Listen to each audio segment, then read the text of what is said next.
Right now, you own money you have never touched. It exists as a number on a screen, moved by a tap. You trust it completely. But the real story of how money got here is far stranger than a number on an app. To understand what money actually is, you have to go back to a time before it existed at all. And the world before money looked nothing like you'd expect. Start with a common myth. For decades, economics textbooks described a simple story. Before money, people bartered. You had chickens, your neighbor had wheat, and you traded directly. Money, the story goes, was invented to make bartering easier. There's just one problem. It probably never happened that way. Anthropologist David Graeber spent years studying historical records of early human societies, and he found almost no evidence of pure barter economies ever existing at scale. Instead, small communities operated on something closer to trust and memory. If you needed grain, and your neighbor had extra, you took it. Not as a trade in that exact moment, but as part of an ongoing web of obligation. You would return the favor eventually, in whatever way you could. No exchange rate, no haggling, just memory and social pressure to make things even someday. This system worked when everyone knew everyone. It fell apart the moment strangers were involved. Imagine you meet a trader from a distant village. You have no history with him, no shared trust, no guarantee he'll ever cross your path again.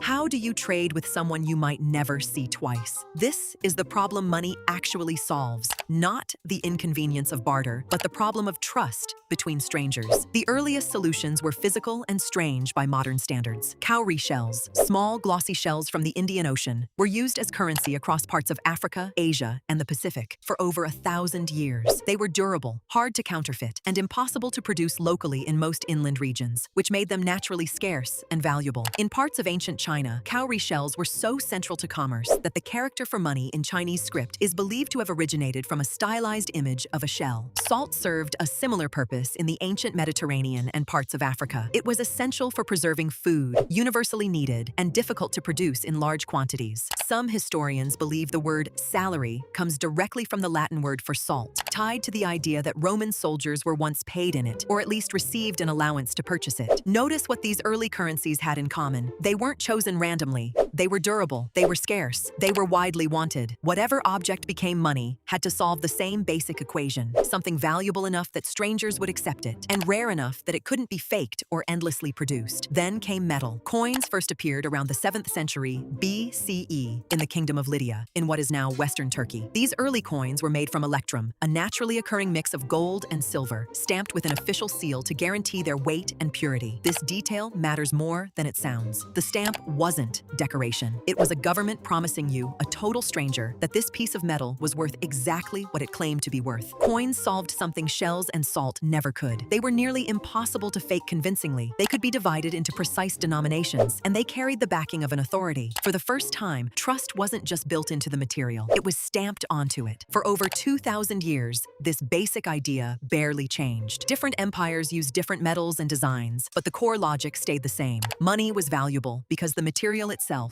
was valuable, and an authority guaranteed its weight. Then something happened that should sound very familiar to you. Paper. Paper money first emerged in China during the Tang and Song dynasties, roughly 1,000 years ago. Merchants grew tired of carrying heavy strings of coins across long trade routes, so they began depositing coins with trusted merchants in exchange for a paper receipt. That receipt could be exchanged back for coins on demand. Here's the part that should stop you. The paper itself was worthless. A blank sheet had no value at all. What gave it value was the promise behind it, the guarantee that you could exchange it for something real whenever you wanted. This is the exact moment money stopped being a thing and became an idea backed by trust in an institution instead of trust in the material itself. Economic historian Niall Ferguson has written extensively about this shift, describing it as one of the most consequential innovations in financial history. Once people accepted that a piece of paper could represent value rather than contain it, the door opened to almost anything functioning as money, as long as enough people trusted the system behind it. For centuries afterward,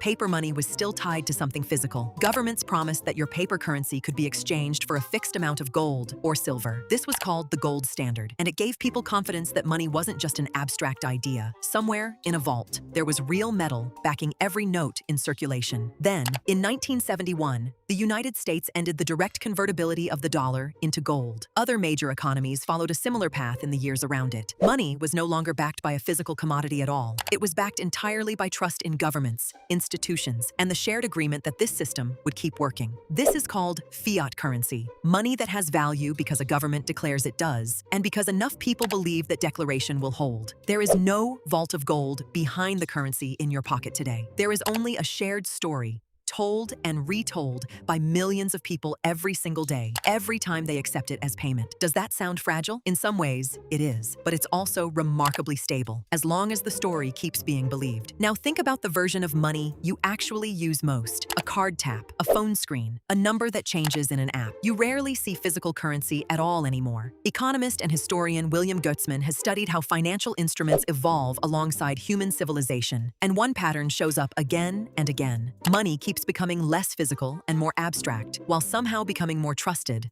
not less. Cowrie shells were physical and scarce. Coins were physical and stamped with authority. Paper was physical, but represented something else. Digital money isn't physical at all. It's simply numbers, verified and moved between databases, secured by encryption instead of metal or government seals. This is not a break from history. It's the same pattern, continuing. Every version of money in human history has done exactly one job. It has let strangers trust each other enough to trade without needing a shared history, a shared village, or a shared favor owed. Shells did it through scarcity. Coins did it through stamped authority. Paper did it through institutional promise. Digital currency does it through cryptographic verification and databases maintained by banks, and, in some cases, decentralized networks that no single person controls. The material keeps disappearing. The function never does. Here's the part that should genuinely unsettle you. None of this worked because the objects were inherently valuable. Shells aren't valuable. Paper isn't valuable. Numbers on a screen definitely aren't valuable. They only work because enough people, all at once, silently agreed to act as if they were. Money isn't a thing you own. It's a belief you participate in every single time you accept payment, every single time you check your balance and feel a sense of security. If enough people stopped believing in that number tomorrow, it would evaporate instantly. Not because the technology failed, but because the story stopped being